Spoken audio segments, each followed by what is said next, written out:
நீலகிரி மாவட்டம் பந்தலூர் அருகே யானை தாக்கி உயிரிழந்த முதியவரின் உடலை ஒற்றையடி மலைப்பாதையில் கொண்டு சென்று கடும் போராட்டத்திற்கு பிறகு குடும்பத்தினரிடம் வனத்துறையினர் ஒப்படைத்தனர்.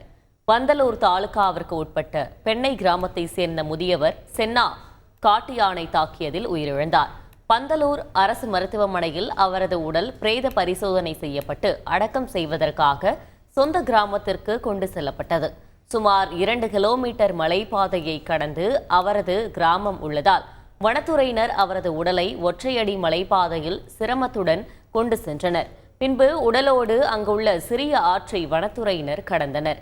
தொடர்ந்து அவரது கிராமத்திற்கு உடலை கொண்டு சென்று குடும்பத்தினரிடம் வனத்துறையினர் ஒப்படைத்தனர்.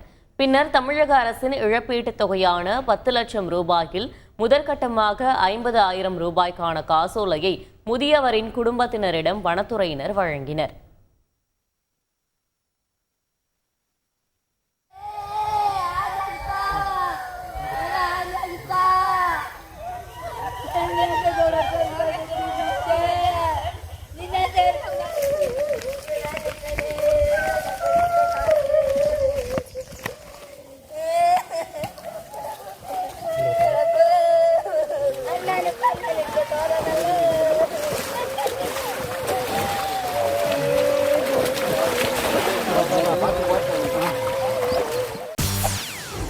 செய்திகளை உடனுக்குடன் தெரிந்து கொள்ள உடனே சப்ஸ்கிரைப் பண்ணுங்க.